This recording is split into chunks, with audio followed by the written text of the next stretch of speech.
The Gilroy Garlic Festival, a celebration of all things garlic. Known around the world, the festival is one of the most highly regarded anywhere, and a tribute to a community of dedicated volunteers and workers, all taking pride in their most famous export, garlic. The scent of the stinking rose says home to Gilroy, but it used to be an embarrassment to many. One man, Dr. Rudy Malone, a Rotarian, relatively new to Gilroy, didn't understand it. Then he heard about a place in Europe called Arleux. A little town in France maintained that they were the garlic capital of the world. With a population of about 3,000 people, which put on a garlic festival, which really predominantly only had garlic soup. But somehow or another they attracted 70,000 people to this festival in a little town in Arleux. And they claimed that they were the garlic festival, the garlic capital of the world. Gilroy made far more garlic than France, and he figured back in 1979 we could do better than soup. And they put on a garlic festival that was huge, and they were just a little town. And he said, Gilroy can do better. And that's where it all started. He got hold of me and Val Felice, and we helped get it started, and we met, and boom. And the trio pulled it off. The first festival was thrown together in months at a local ranch. Rudy, the idea man, Don Christopher on money, and Val Felice on food, along with just 22 volunteers.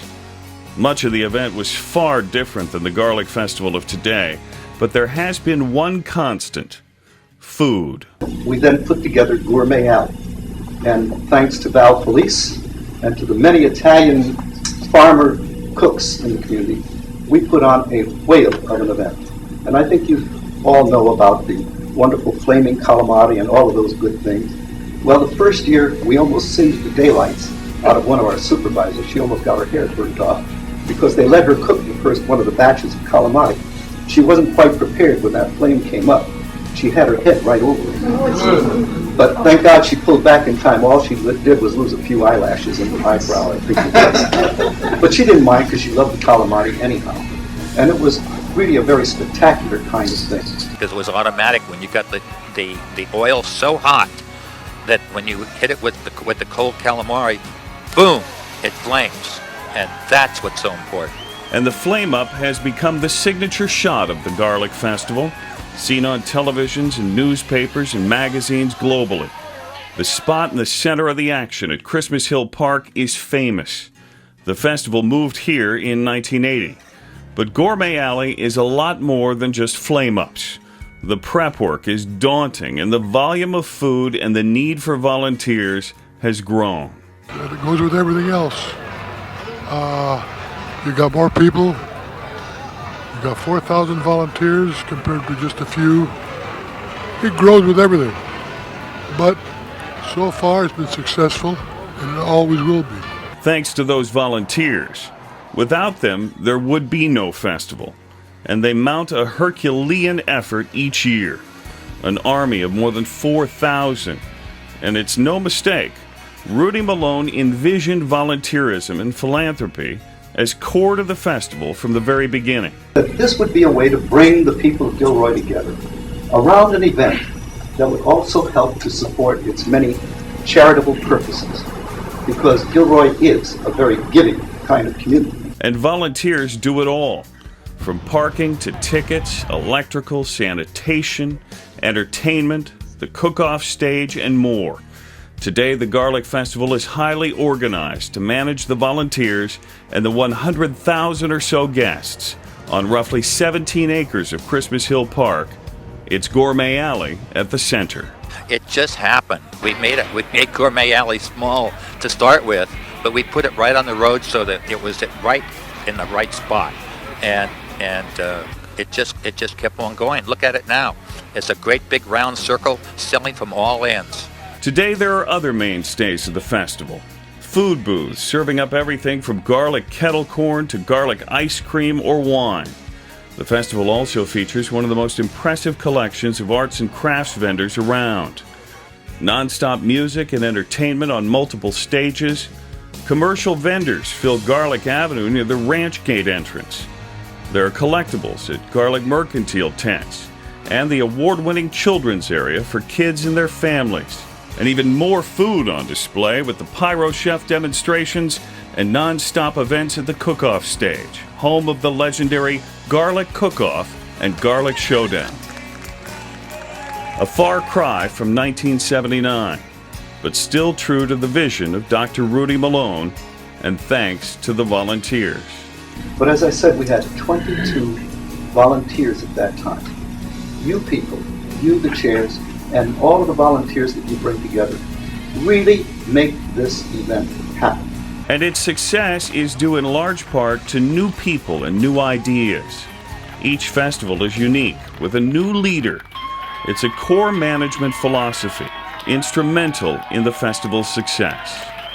When we started this festival, we had a Bonanza Days, and they had taken care of the rodeo years ago, and the same people ran Bonanza Days every year, and we saw how eventually it goes downhill because you need new ideas.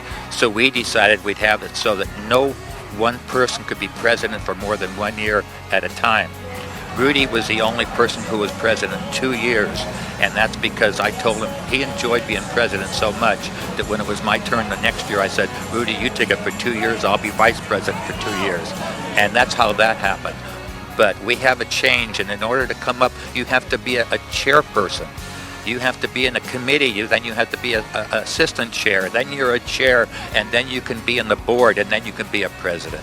That annual influx of new talent and ideas helps bring more than 100,000 people to the Gilroy Garlic Festival each year, and why no one is standing in line for tickets to Bonanza Days.